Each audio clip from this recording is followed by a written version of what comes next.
welcome to Brown Bag, a podcast series looking at the interconnections between media, social media in particular, democracy, politics, and technology from a Global South perspective.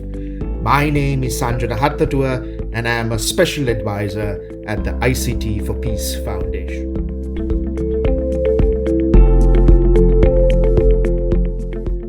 I believe that the tech companies will be driven by profit, and they will do good things as long as profit and doing good things go hand in hand. And they will continue to do bad things as long as profit and doing bad things go hand in hand. And so for me, with regards to how tech is currently structured, I believe regulation is absolutely essential.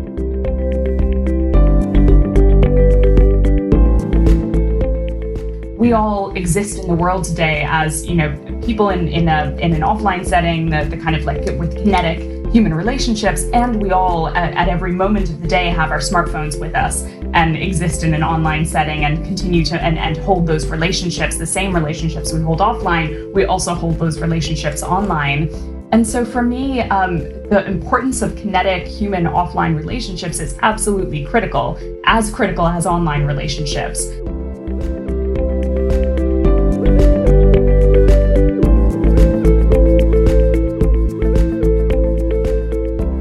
Hello and welcome to another podcast. I'm speaking today with somebody that I've really admired for a while. Very excited to finally get the chance to speak with. Vidhya Ramalingam is the founder and CEO of Moonshot, a company that is a Google search away that does some extremely interesting work around countering violent extremism and has for a number of years as well. Vidya's own story is an interesting one, and we'll cover all of that. But before we get into the meat of it, Vidya, thanks very much for joining me and the listeners as well.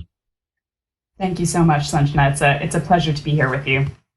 There's so many questions that I have and so many ways we can start this conversation. But, we were talking before we started about your journey into this world, which, from an Indian and Global South perspective, isn't really something that is an obvious pathway. How did you start looking at white supremacism and, violent extremism? It's a great question. And no, it's not an obvious pathway. As someone who grew up the daughter of Indian immigrants in the United States, being frank, race wasn't something that we spoke about a lot growing up in my household. It wasn't something we had a lot of conversations about, but it was something that I spent a lot of time thinking about growing up in a largely white community, where I was, my family and I really stuck out like a sore thumb. And so for me, the kind of conversation around race and understanding my skin color and my position in that community was something I spent a lot of time thinking deeply about, despite not necessarily having lots of conversations about it as a child. And so as I grew up and as I got more involved in anti-racism activism, for me, there was always a missing piece when I was working with anti-racism organizations and attending events and rallies. For me, the missing piece here was, well, who's going to change those people's minds? We as an anti-racism community are so used to already, speaking to the people that already believe in the cause or who are likely to believe in the cause.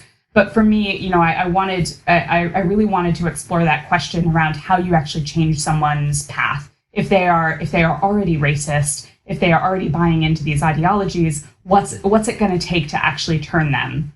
And so that was the start of what ended up being a 2-year project of mine, where I just started having conversations with white nationalists. And I had studied anthropology. I had a background and training in doing ethnographic field research. And at the time, lots of people told me, well, you're, as a woman of color, you're not actually going to get access to white nationalists. They're not going to speak to you. And it was, an experience that I think really challenged a lot of people around me and challenged myself. I spent 2 years having conversations with white nationalists, doing life histories with white nationalists. And for me, that was a transformative experience in many ways, and really opened my eyes up to just the human element of this problem, that we're actually dealing with human beings, with complex human beings. And if we want to, if we even stand a chance at actually interrupting people's journeys once they're going down that path, we have to understand them on a human level. And so that was really my entry point into this field of countering extremism, hate, and terrorism. But yes, a very unlikely journey for a daughter of Indian immigrants growing up in America. And a fascinating one at that. But listen, let's get to the heart of it really immediately. I know your story, and in that sense, your story is one that has been articulated by you quite beautifully and cogently and in a captivating manner in TED Talks and a number of other fora that are all on the web. What I did want to ask and pick your brain on, Vidhya, is, you talk in a compelling manner around at great violence to the nuance included in your story. In a sense, it's a personal transformation, right? It's a human connection, as you just said right now. So it's a one-to-one thing that occurs, and over a period of time as well, with no guarantee of success around the final outcome.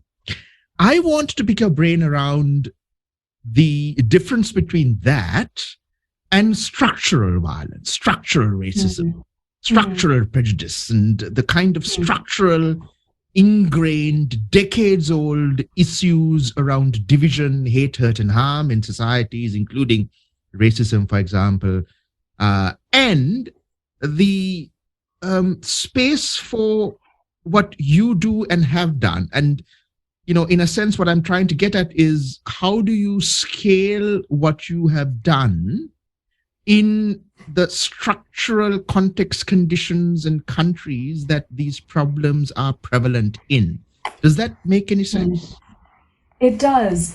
And, this question of structural racism, institutional racism, and how that relates to this very individual problem, as I described it, this kind of human problem, the two are fundamentally linked, and we can't actually see the two in isolation. The individual, the kind of human stories that lead people into these movements are fundamentally linked to the structural racism and the institutional racism that has existed in the countries that we're both based in, Sachna, but in many other countries, of course. And actually, the work that I do, which sits at the heart of, or at the intersection of, several different industries, right? Because I work at this kind of intersection between counterterrorism, technology, and then also entrepreneurship. And each of those industries is fundamentally and deeply impacted by structural racism. Yeah. The counterterrorism industry has a deeply problematic history in many countries, but certainly in two countries that I spend a lot of time, in the United Kingdom and the United States. The counterterrorism industry has a deeply problematic history of stigmatizing and wrongfully targeting certain communities on the basis of their skin color, their religious background. So, the work that I do, and even my own experience in doing this work, are fundamentally impacted by those broader, societal problems. And so for me, dismantling violent extremism and hate has to go hand in hand with dismantling structural racism. You can't really do one without the other. And that said, for Moonshot as an organization, and this is something I talk to our team about, we have to be really focused and deliberate about the problems that we choose to solve, while recognizing that our work will rely on other organizations that are dismantling and solving a whole range of other issues that are fundamentally important to us achieving our mission. But we obviously can't do it all. And so, I very much rely on and we need far more investment in so many of the organizations that are really much more broadly working to dismantle structural racism. And that's going to be a kind of critical piece of work that needs to happen in order for an organization like Moonshot to even achieve our mission. So let me come at it another way. In relation to the context that, you or Moonshot were familiar with and working in before the pandemic, even after 2016's American election and, of course, Brexit on the other side of the Atlantic,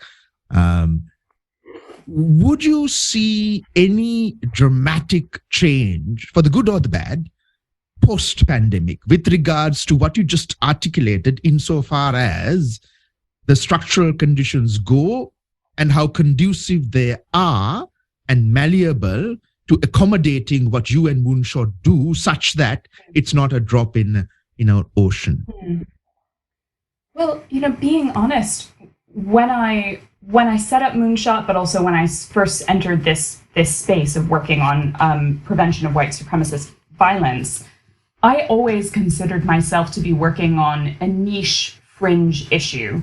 It was an issue that especially in the early days, I needed to struggle to get anyone else to care about, frankly. Yeah. The vast majority of my early jobs in this space were advocacy jobs where I was desperately working to try and convince governments and other stakeholders that have power in this space to actually recognize the problem.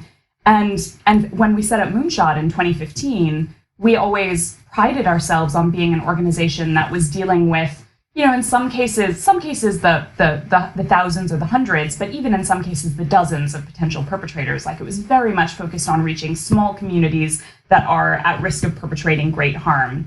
And for me, the fundamental shift that has happened in the last 5 years, but in particular in the last 2 years as a result of the pandemic, I think we have on multiple levels been going through crises as societies, and the global pandemic is one of those crises, but there are a number of other crises that are overlapping and creating and contributing to great anxiety in society at large, and certainly, as I said, in the countries that I spend most of my time in.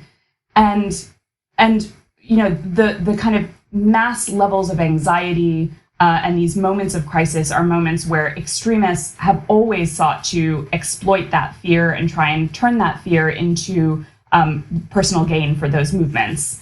And I think what we've seen, especially in the last 2 years as a result of the pandemic, but then also if you look at a country like the United States, where they've gone through an incredibly polarizing election, high levels of mass violence, gun violence in the last several years, it is just a tinderbox in America right now. It doesn't take much for a polarizing debate to turn into something that's violent. And for a violent extremist, this is the ideal scenario. Absolutely. To exploit fear and grow. And so the thing that really worries me about the context we're in now is we are seeing like very fertile environment for these movements where there's mass portions of society that are now vulnerable to these narratives. And we're also seeing this dangerous blending and kind of metastasization of what were once very distinct conspiracy theories, disinformation narratives, or extremist ideologies. Yep. We're now starting to see all of these conspiracy theories blend together in a really, really very scary way, yep. and to reach the public at levels that I have never seen before. I mean, you need not look further than how mainstreamed the concept of the Great Replacement has become in the last 2 years, or last 5 years even, where 10 years ago, that concept would have really been in fringe political discussions and fringe circles rather than in the mainstream. And so it's a very dangerous context. And we, as Moonshot, we now find ourselves running campaigns reaching mass, large audiences online, mass portions of the public. And I never thought we would be doing that as an organization, but that's where the problem has gone in the last 5 years. Yeah, absolutely spot on. I don't think Madison Grant would have in his dreams thought that decades after he wrote what he did, that it would be such a resonant thing globally as well. And Vidhya, this is very much the case in New Zealand as well. Quite right. Disturbingly, exactly what you noted. I wanted to go back to something that you said, and quite correctly, around the securitized discourse, very almost umbilically linked to NatSec, national security, around counterterrorism.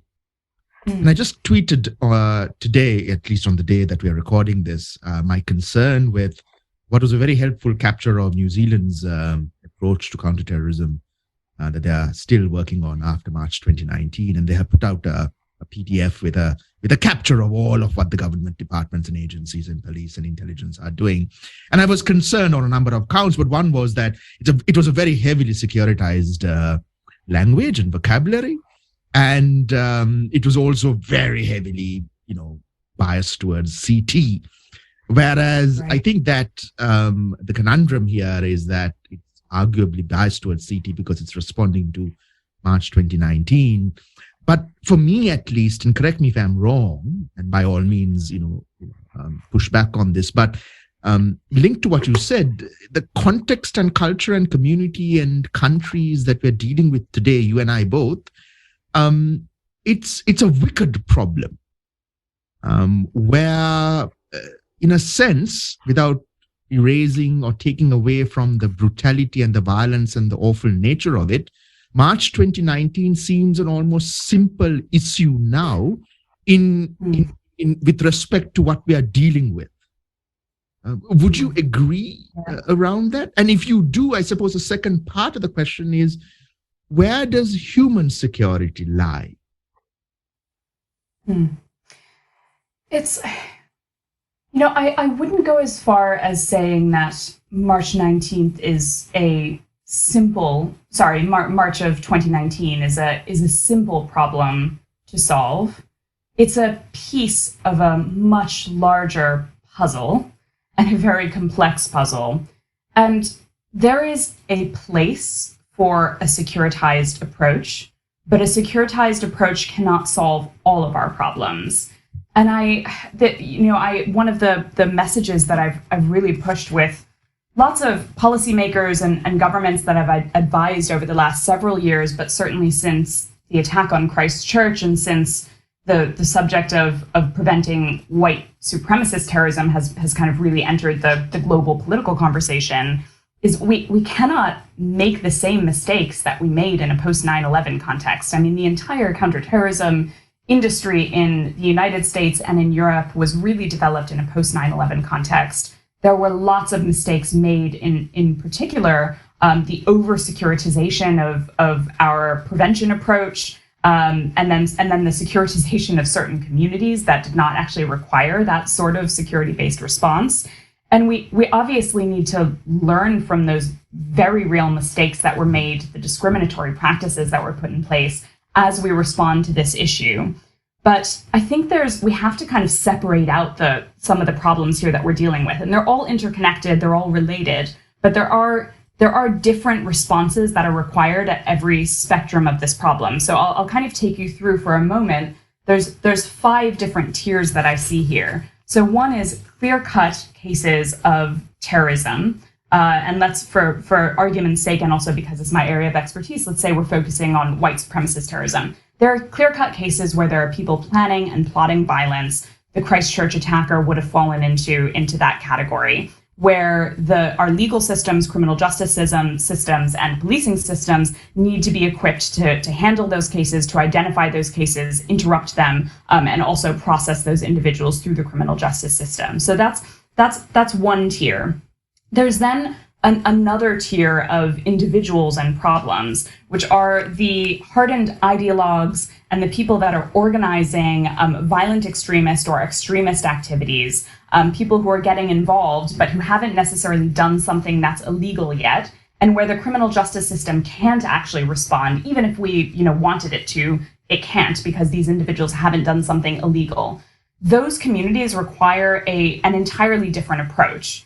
Those sorts of communities require, from my perspective, behavioral health interventions, initiatives that actually work with those individuals on a personal level and try and rebuild their lives outside of these movements, programs that actually work to break down the ideology and actually, rebuild not only a life outside of the movement, but to pull people into a more kind of pro-social, democratic way of living.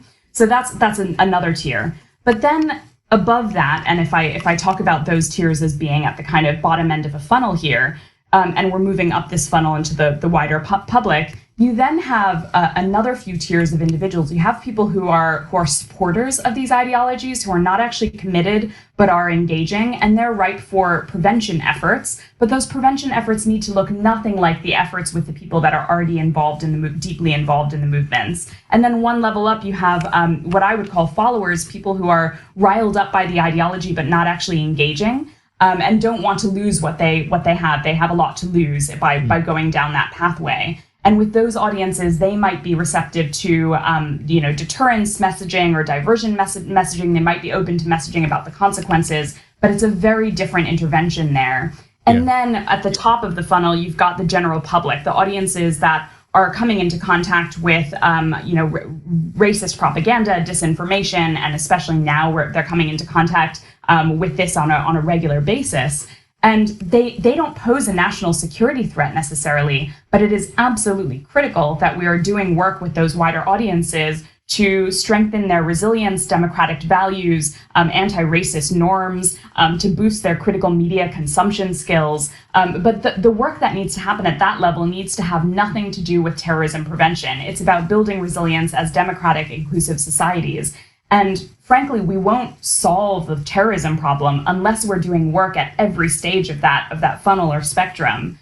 But it's different responses that need to happen at each level. And I think it would be an absolute mistake to over-securitize and deliver, especially with general public audiences or with even, and I'm putting in air quotes here, Sanjana, communities. Because I always say, whenever I say the term communities, I get frustrated by what we mean. But, historically in the counterterrorism sector, there's been this misunderstanding that we need to do hardened, securitized counterterrorism work with the quote unquote communities that are at risk. And those tend to, how that's historically been played out is that there's certain religious communities or ethnic communities that have been deemed at risk. And all the evidence shows us that's not how these problems work. There is not going to be any specific religious group that it should be deemed at risk. There's no specific socioeconomic group that should be deemed at risk. There are societal issues that we need to manage at scale, but then there are going to be individuals, and those individuals could frankly come from any part of our society who are susceptible to violence. And with those individuals, we need a much more targeted approach. I hope that makes sense, Sanjana, but it's a complex issue. It does, and it resonates with the last sentence of an article that you published in Open Democracy in August 2011. So very, very long time ago, where you were talking about the Norwegian mass shooting, the terrorist attack by Breivik, and you said it was only the tip of the iceberg. You were giving, the entire article, and I'm sure you've forgotten about this, but I've read it. It was trying to help us understand that there is no monocausal thing that drives an individual like him to do what he did. And sadly, we've seen this play out too many times since that time. So I think what you just said really fleshes out for me how you ended that piece. And just to be very clear, what I meant about simplicity was not, I think what I had in mind that I didn't articulate was the information environment, where when I read about what was done to stymie, to stem, to control, contain, and curtail the seed and spread of that material, and what I'm looking at every day today as a consequence of the research that I do, it's apples and oranges, I think that's right. And that's what I want to get at, Vidhya, because for the listeners who may be familiar with the work, you and the company started doing what you did with the redirect method with Google Jigsaw, right? And that's kind of for listeners who don't know, it's to, or you can actually say this much better, I'm paraphrasing, to present users who are interested in harmful material and who may go down and are as consequentially at risk of going down rabbit holes that end up in hardened ideology and violent extremism. You kind of nudge them away from it. Now I'm happy to be corrected because you're the guru here. But the question really is, in a world where on Telegram you can find anything that you want, it's a cornucopia. I've called it Dantean hellscape. That is not Google. with any number of other ways now that you don't need to go to a search engine, even DuckDuckGo for that matter. Right. How do you position the central framework of how you do what you do in today's information disorders? It's so. First of all, your description of the redirect method was absolutely right. I mean, the main reason why we designed that methodology, and it was done, as you mentioned, in partnership with Jigsaw at Google, we were attempting to repurpose the commercial advertising space for social good. And so that was the initial intent there. And while we started with Google as a platform, and Google as a platform was a very important starting point because there are people that turn to Google search to access information that is related to or indicates an affiliation with or an inclination to go down a terrorist path or a violent extremist path. So search was an important platform as a starting point. But you're absolutely right. The information environment goes well beyond search engines. And actually today it would be if you tasked anyone, any member of the general public to within 60 seconds find a piece of hate content online, I can guarantee you, and almost anyone can find it. You can do it on any platform. This content is just so it's absolutely everywhere on the internet. So search engines and doing work on search engines is not going to be enough in its own right. For us, the main challenge over the last 6 years or so was how do we take the learnings from the initial deployment of the redirect method on search and actually start to test this on other platforms. So what we've done over the last several years is a few things. We have actually tested the use of commercial advertising on other platforms. So any platform where you can advertise and where big brands are trying to advertise to sell us products, what we are trying to do is see what targeting criteria can we use to actually reach people on those platforms who are indicating affiliation with a hate movement or extremist movement and reach them with safer alternatives. And we've done that on Instagram, on Twitter, on Facebook, on a whole range of platforms that offer advertising. But beyond advertising, what we've increasingly found is people are most willing to engage this content when you reach them on an individual level. And that poses a central problem, right? Because if you want scale, advertising is obviously great for scale, and that's why big brands use it. If you want to reach people on an individual level, that gets a lot harder to scale. And that's the main challenge for us now, because we've found actually high levels of engagement when you send messages to individuals who are at risk and try and engage them in a conversation. The challenge for us is how do you scale that now? But one thing I would say is, when we run these methodologies, and we're obviously trying to counter movements whose ideologies are now very much in the mainstream. For us, we are increasingly not trying to get into ideological debates with those individuals. What we found is most effective when you are running campaigns to try and counter hate. We've found that getting at the emotional drivers tends to be the most effective way to actually interrupt or get them to engage, to interrupt their journey, but to get them to engage with your content. And so increasingly, we are testing behavioral health interventions online. So essentially trying to deliver counseling online with people who might be violent.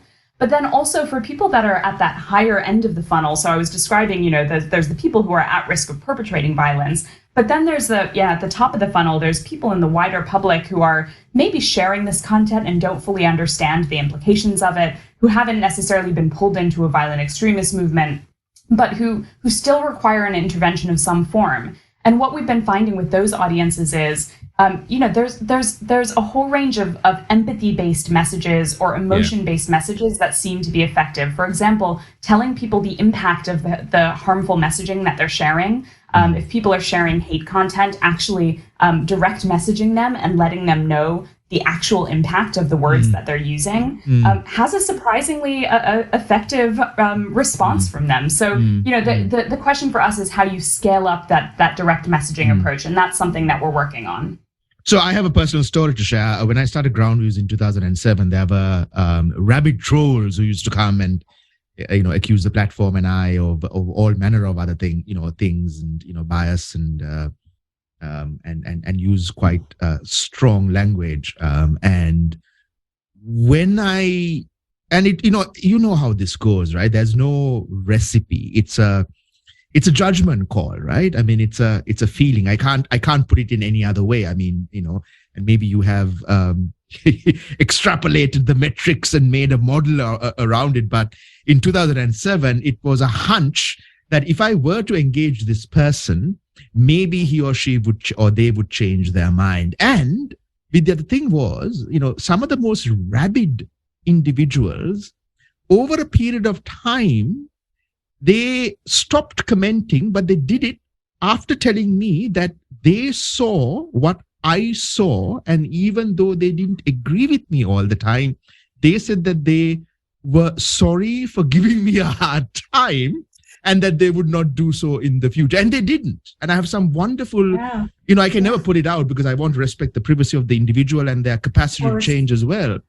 But, it really resonates with me. And this is like, 2007, 2008, pre-social media. This was on WordPress, on commentary. Yeah. And, it was the rare occasion where the person actually had a functioning email that they put up. And we had these engagements. And, what you say does make a lot of sense. But, as you say, how the hell do you scale it? Yeah. Yeah. I find stories like that.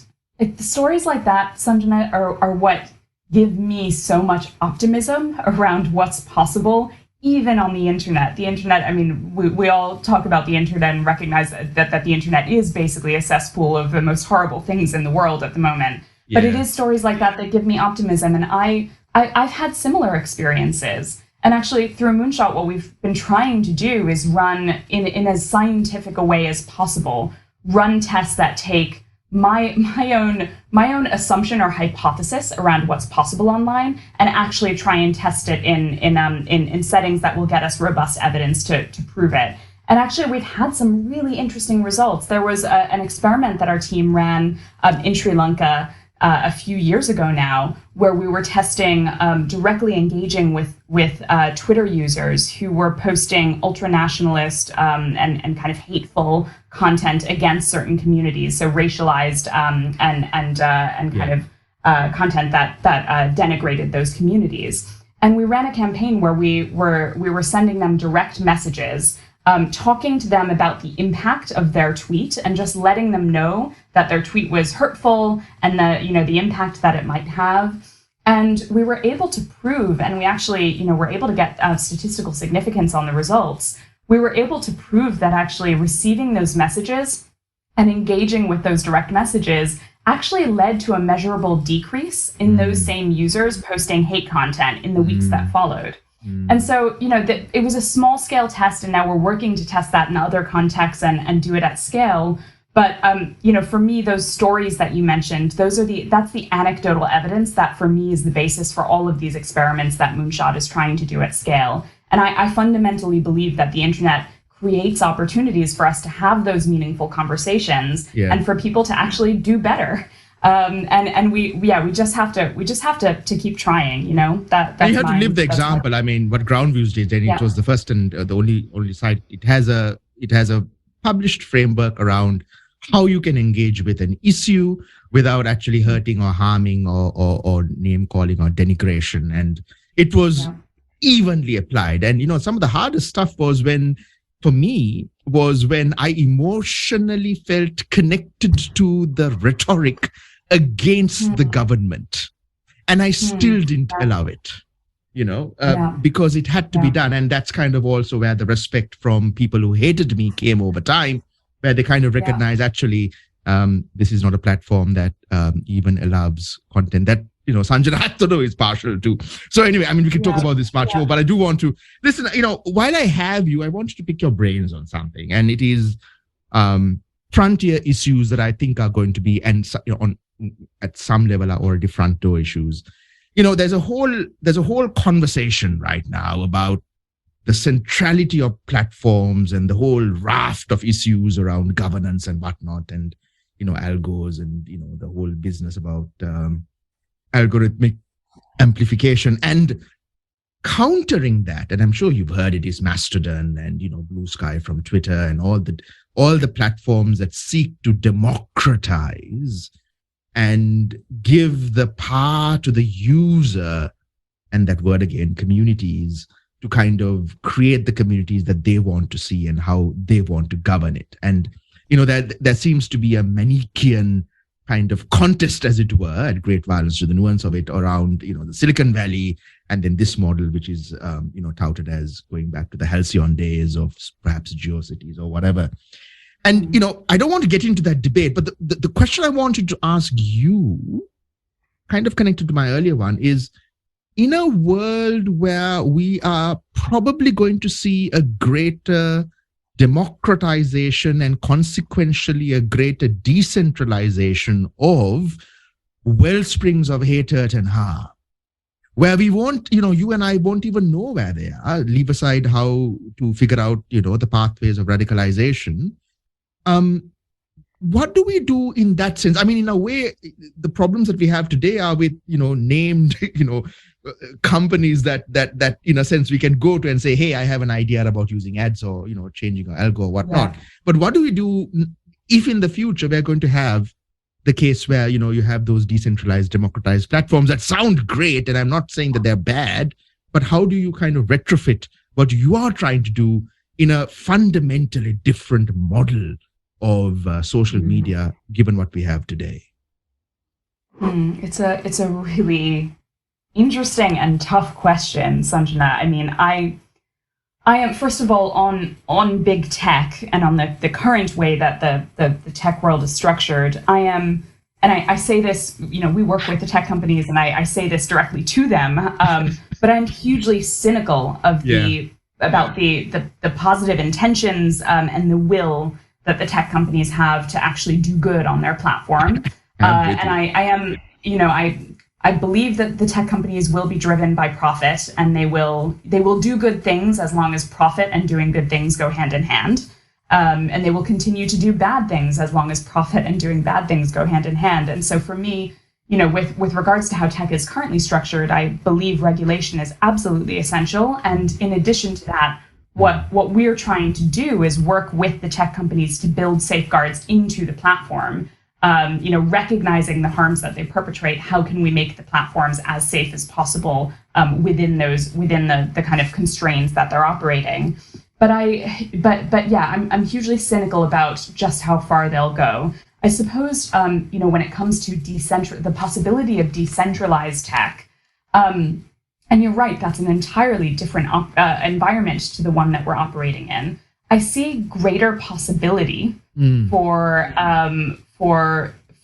platforms to invest in doing good in that environment. I see greater possibility for like commercial gain and doing good to go hand in hand. And I think one of the challenges that we're kind of dealing with in the way that the current market operates is that polarization and profit tend to go hand in hand. And we need to find some way of breaking that cycle. And I see more possibilities to break that cycle with decentralized technology. But I would be lying if I said to you that I had some great vision or great plan for how Moonshot would be able to do our work in that context. I'm kind of working through it myself. I see possibilities, but I don't necessarily see some kind of neat solution as to where we would fit in. But it's a really important question. I'm going to take that away today, Sanjana, and think more about it. Well, it's refreshing to hear somebody who says that they don't know, which to me is a sign of great wisdom, as opposed to giving a solution that is half baked. So good on you. But the reason I ask that is that it's weighing on my mind. Yeah, I mean, around the future that you and I will live to see. That is coming as a kind of wave against and in opposition to and in frustration with, and maybe even driven by anger around what is there today, but is not necessarily from an engineering standpoint or from a socio-technological standpoint going to ameliorate or be a panacea to what we are dealing with today. That's kind of where the question came from. Yeah. Listen, I have two more questions to ask you. And one is, and correct me if I'm wrong, but Moonshot deals with 6 online harms, 6 vectors or 6 pillars, as it were: violent extremism, misinfo, targeted violence, and hate speech. GBV. GBV for listeners is gender-based violence, child sexual exploitation and abuse material, and modern slavery. My question was, in a sense, a simple one. and it's also kind of anchored to I don't know even how to, I really am struggling for words to capture the degree to which the volume, velocity, and vectors of misogyny and toxic masculinities have expanded in just New Zealand. And that's kind of where I'm coming from as well. Why isn't, or rather, where do you see the role, reach, and relevance of misogyny and toxic masculinities in the pillars that have, traditionally been what Moonshot has focused on? Well, it's relevant to each of those pillars, and actually,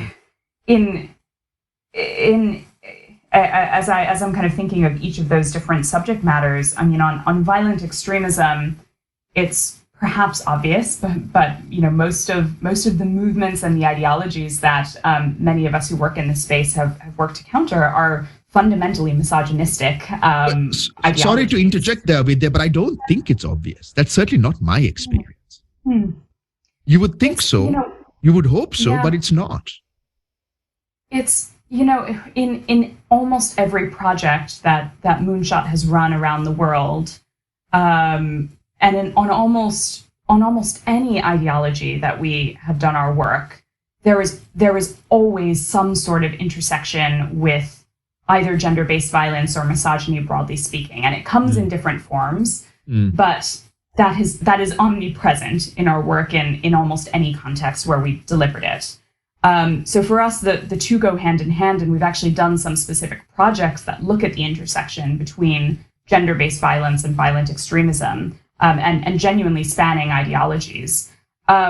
I mean, on some of the other issues that we work on, so whether it's child sexual exploitation or trafficking, once again, I mean, women and children are disproportionately the victims and the survivors in those particular harms. And the kind of, it's challenging to speak about ideologies in those contexts because they're not obviously, they're not movements necessarily in the sense of a violent extremist movement, but there are, certainly ways of thinking and patterns of thinking that that perpetrators and buyers in both of those contexts are adopting that are fundamentally based on a kind of misogynistic worldview. So for me, misogyny and kind of, and broadly speaking, kind of the term toxic masculinity are something that we need to reflect on in responding to any of those harms, some more so than others, but certainly across the spectrum. It's just that I completely agree with you. I just don't see that being talked about with the degree that it should, particularly with some platform specificity, and them acting as wellsprings for the irrigation of all of that then spills over into, say, the Facebook and Twitter, which is certainly what's happening here in New Zealand. And I worry really around that, and it not being talked about in the way that you just articulated. I suppose the final question, at least for this podcast, is linked to where we started and where you started, in a sense, in the Nordic Scandinavian countries, an Indian, standing out like a sore thumb, I would imagine, and going and talking to these individuals and doing what you did and doing the research that you did and, coming out with the outcomes and the experiences and the stories. And, it's a longer conversation, but I've always thought about, Vidhya, what do you do offline? Yeah. In information disorders, and kind of what you do also is so much, and what I do as well. I mean, it's so online, it's so mediated by technology and social media and smartphones and browsers and computers. And I just wanted to, because you started where you did and you've articulated that human to human contact is important, albeit, I suppose, with Moonshot, it's mediated also through technology. But where do you see, kinetic human contact, where people come together and the social structures that undergird and, bind social cohesion? I know it's a analog question from a digital person, as it were, if ever there was one, but would you see an importance in talking about that, and how it is I would say, but you can context inextricably entwined with the work that you do? Well, it all comes down to human relationships. These problems that we've discussed, actually every single problem, whether it's violent extremism or any of those other pillars that Moonshot works on, the dynamics that get people into those movements are fundamentally based on human relationships. And the dynamics that get people out of those movements and problem sets are fundamentally based on human relationships. And for me, the only reason to do work on the internet, the only reason to see the internet as a tool is as a tool that powers human relationships. And so when I oftentimes find, especially as an organization that does work specifically in the online space, I oftentimes find that in conversations with policymakers and decision makers, they oftentimes say the work we're doing is purely online, but what can we do offline? And for me, there's no distinction between the two. We all exist in the world today as people in an offline setting, the kind of like with kinetic human relationships, and we all at every moment of the day have our smartphones with us and exist in an online setting and continue to and hold those relationships, the same relationships we hold offline, we also hold those relationships online. And so for me, the importance of kinetic human offline relationships is absolutely critical as online relationships. It's just a matter of recognizing in the 21st century that every kinetic offline relationship we have will probably have an online dynamic to it, because we are all spending so much time on the internet. We're consuming a huge amount of content online. We're getting our news from the internet. And so there is no way you can't address this problem by addressing both online and offline relationships. But it all comes down to human relationships in whatever form that takes. And so I absolutely believe there is value in us identifying what we can do in the world around us, separate from the internet. What can we do in our day-to-day conversations with our friends, our peers, our family members to interrupt these problem sets, to interrupt the spread of disinformation? I mean, I myself in my own family have had conversations related to disinformation that are separate from the work I do on the internet. And they're the hardest ones, aren't they? Yes, yeah, absolutely, yeah. But there is, the same methodologies that we deliver online, I have employed in conversations with family members. And so I actually see very little divide between what we do in the online world and what we do offline. It's all about human relationships. It's all about how you can use human relationships to pull people into a non-destructive, healthy way of living and engaging with the world around them. And I think we can do that both online and offline.